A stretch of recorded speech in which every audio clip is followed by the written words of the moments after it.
अस्सलाम वालेकुम, this is नूर जमान। आज की इस व्लॉग में हम बात करेंगे कि पाकिस्तान में जो मौजूदा हुकूमत है, इनके अंदर जो लोग बैठे हुए हैं वो कितने शफाफ तरीके से, वो कितने बूंद अंदाज में झूठ बोलते हैं इस जदीद दौर में। तो इसका थोड़ा सा एनालिसिस करते हैं। तो सबसे पहले हम बढ़ते हैं मरीम नवाज की तरफ। मरीम नवाज क्या कहती है? मरीम नवाज कहती है कि इन चंद महीनों के अंदर अंदर पाकिस्तान में जो महंगाई की शरह थी वो 40% थी, अब वो 40 से कम होकर 3% पर आ गई है।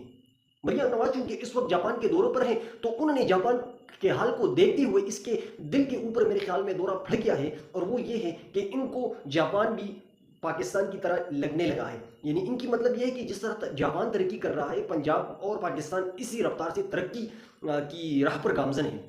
तो मेरे ख्याल में इन तरक्याफ्ता ममालिक को देखते हुए इनका ब्रेक भी नहीं लगा, और उन्होंने अचानक कह दिया पाकिस्तान में जो महंगाई है 40 से 3% पर आ गई है। हालांकि अगर हम देखें तो इन चंद महीनों के अंदर अंदर चीन ने डबल सेंचुरी मुकम्मल कर ली। आज ही के दिन में 20 किलो का जो आटा है इसमें 150 रुपये का इजाफा हो चुका है।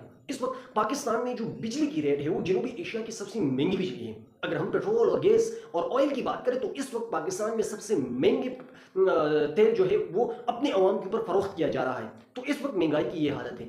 इनके अपनी दूसरी हुकूमत को का मुआवजा अगर आप एक दूसरे से कर लेते हैं तो इन चंद महीनों के अंदर पाकिस्तान में बेहतरी नहीं आई बल्कि बदतरी आई है। और अगर आप इसका मुआवजा इमरान खान के दौर से करते हैं तो फिर तो मेरे ख्याल में इमरान खान इनसे 100 गुना ज़्यादा बेहतर था। इस वक्त चीन की जो कीमत थी वो लगभग 70-80 के ऊपर चल रही थी। पेट्रोल की कीमत जो थी वो 150 और 140 के ऊपर चल रही थी। इसके साथ साथ डॉलर की जो कीमत थी वो 178 प्रति आजकल 300 के करीब पहुंच चुका है। तो इमरान खान के साथ इनका मुआवजा तो बनता बिल्कुल भी नहीं है। तो इन लोगों की इतनी सफाक झूठ, फिर इनको शर्म भी नहीं आती, और फिर अगर आप इनके ऊपर या इनके पीछे कुछ कह देते हैं तो फिर ये कहते हैं कि ये हमसे पाकिस्तानी अवाम हमसे नफरत करते। तो नफरत जरूर इनको करना चाहिए जिस तरीके से आप लोग झूठ बोलते हैं।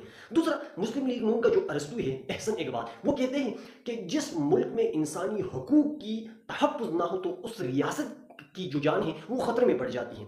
तो इनका मतलब ये है कि पाकिस्तान की जान जो है, पाकिस्तान की मुस्तकबिल खतरे में नहीं है, क्योंकि पाकिस्तान में इंसानी हकूक की खिलाफ वर्जी, इंसानी हकूक की खिलाफ वर्जी नहीं हो रही बल्कि इनका तहफ़्फ़ुज़ किया जाता है। तो आप इस बात को मान सकते हैं इन 3-3.5 साल के अंदर जो कुछ पाकिस्तानी अवाम और बिलखुसूसन एक सियासी पॉलिटिकल फट के साथ किया गया है, पाकिस्तान की तारीख में इसकी बदतरीन मिसाल नहीं मिलती। इस वक्त पाकिस्तान की जो सिविलियन की जो ट्रायल होते हैं वो फौजी अदालतों में चल रहे हैं। इसके साथ साथ 9 मई के अंदर जिस बोंडे अंदाज में लोगों को सजा सुना दी गई है, और जिस तरह पाकिस्तान में आज़ाद इजहार राय का गला घूंटा गया है, तो इसकी मिसाल पाकिस्तान की तारीख में नहीं मिलती। पाकिस्तान की जो सियासत यानी सियासत का गला घूंटा गया है, पाकिस्तान की अदलिया 26वीं आईन तरमीम के बाद तो बिल्कुल अदलिया ख़त्म हो चुकी है, और इंसानी हक तो छोड़े, जजेस की अपने हकूक भी पामाल किए गए हैं। जजेस खुद इंसाफ मांगने के लिए दरबदर हो रहे हैं लेकिन इनकी कोई सुनवाई नहीं हो रही। तो इस वक्त पाकिस्तान की ये हाल है। तो ये इनका अरसू कितनी बोंडे अंदाज में झूठ बोलता है।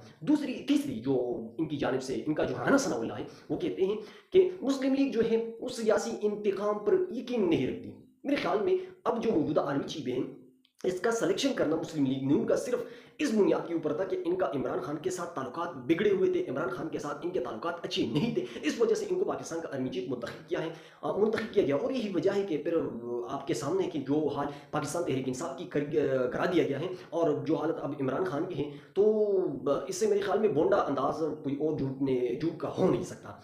और तीसरी बात को ये कहते हैं कि दूसरी बात कि पाकिस्तान तहरीक इंसाफ की जितनी भी रहनुमा नाइल हुए हैं इसमें ये सियासी बुनियादी के ऊपर नहीं है बल्कि कानून और आईन के मुताबिक है। तो मेरे ख्याल में राना सनाउल्लाह को इतने बड़ी बड़ी मूंछों के साथ और इतने मंजे हुए सियासतदान होने के साथ भी इनको ये शर्म नहीं आती कि वो पाकिस्तानी कौम और बिलखुसूसन 2025 के दौर में और इतने जदीद दौर में वो किस तरह पाकिस्तानी अवाम को बेवकूफ़ बनाने की कोशिश करते हैं। लेकिन मेरे ख्याल में अब पाकिस्तानी अवाम बेवकूफ़ बनने नहीं बनेगी। अब इनको बहुत चीज़ें समझ आ गई है, और अब आप यकीन मानिए, आप जब यानी आवाम के अंदर जाते हैं और इनसे पूछते हैं तो हर किसी और हर एक शख्स की ज़ुबान के ऊपर यही एक बात है कि पाकिस्तान में इस वक्त जो मौजूदा सूरत हाल पैदा की गई है इसके पीछे पाकिस्तान की एस्टेब्लिशमेंट का एक भरपूर हाथ है, और लोग इसी वजह से पाकिस्तान की एस्टेब्लिशमेंट से मुतनफ़र भी हो रहे हैं।